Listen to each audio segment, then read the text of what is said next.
Hello everyone. So now in this video I am going to start a question and answers. Our chapter is already completed. So the first question is, why does an athlete breathe faster and deeper than the usual after finishing the race? कि जो athletes होते हैं national या international level के वो जब वो race finish कर देते हैं, कंप्लीट कर लेते हैं, सो आफ्टर दैट वो जो सांस लेते हैं, बेसिकली जो वो ब्रीथिंग करते हैं वो बहुत ज़्यादा फास्टर होती है और डीपर, मतलब लंबी लंबी और गहरी गहरी सांसें वो क्यों लेते हैं? तो the answer is athletes need a lot of energy during the race and for the release of energy they need a lot of oxygen. So basically होता क्या है, एथलीट्स को क्या चाहिए? दे वॉन्ट अ एनर्जी, क्योंकि एनर्जी होगी then only they are able to compete with each other. So what they did, उस एनर्जी के लिए they require a lot of oxygen as well. तो वो क्या करते हैं, क्योंकि उन्हें एनर्जी को रिलीज़ करना है, क्योंकि उन्हें एनर्जी की रिक्वायरमेंट है, उसके लिए उन्हें बहुत सारा ऑक्सीजन का भी रिक्वायरमेंट होता है.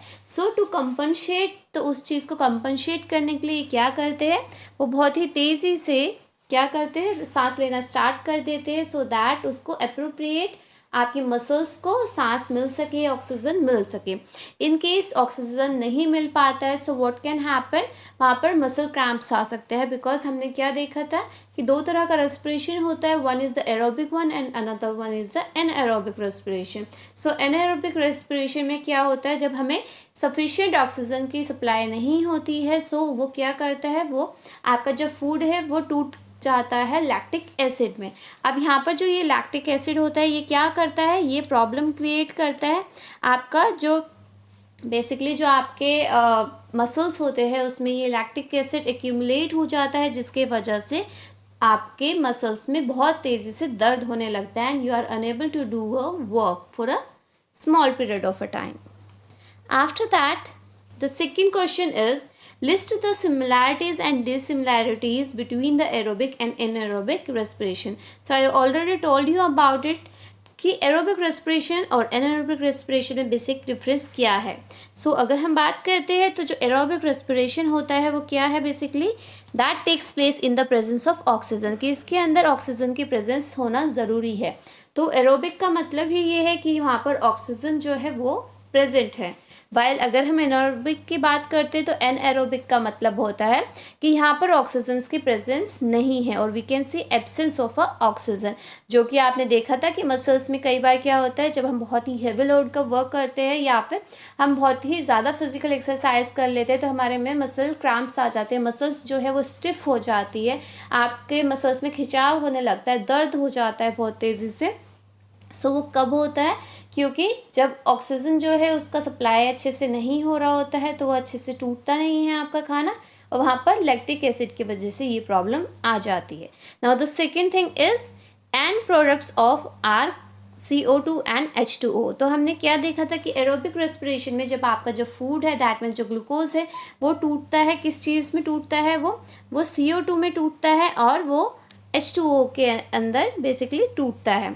सो किस किस में टूटता है, दैट इज़ द CO2 जो कि है carbon dioxide, and after that H2O that is the water. So ये दोनों चीज़ों में एरोबिक के केसेस में टूटता है.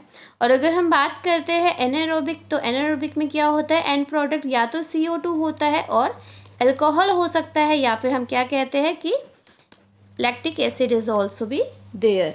After that the third thing is it produces a large number of energy. ये क्या करता है, ये लार्ज नंबर ऑफ एनर्जी जो है वो प्रोड्यूस करता है, अच्छी खासा अमाउंट देता है एनर्जी का. वाइल अगर हम एनारोबिक की बात करते हैं तो यहाँ पर कंपैरेटिवली लेस एनर्जी मिलती है. तो हम कह सकते हैं कि जो एनारोबिक रेस्पिरेशन है ये एक इमरजेंसी वाला रेस्पिरेशन होता है, मतलब ये आपको एनर्जी प्रोवाइड तो करता है बट एक लिमिटेड अमाउंट में, कि आपका काम हो जाए, बट उसके लिए उसको सफ़र करना पड़ता है बिकॉज वहाँ पर लैक्टिक एसिड जो है वो फॉर्म हो जाता है.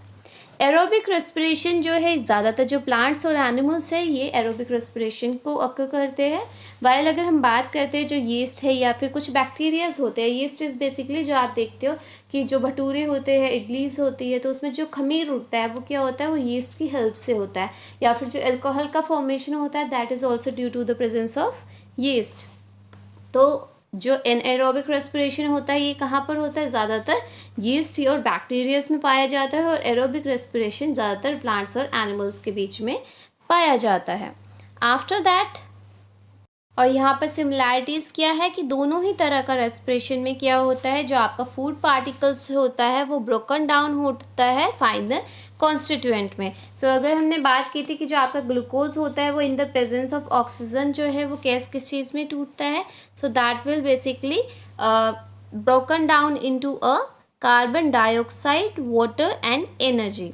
तो वो आपको क्या क्या प्रोवाइड करता है, वो आपको CO2, वाटर और एनर्जी प्रोवाइड करता है जब हम ऑक्सीजन की प्रेजेंस में देखते हैं। और जब हम ऑक्सीजन की एब्सेंस में देखते हैं तो आपका ग्लूकोज जो है वो किस चीज़ में टूटता है, वो CO2 में टूटता है, वो एनर्जी प्रोवाइड करता है और वो अल्कोहल में भी टूटता है। सो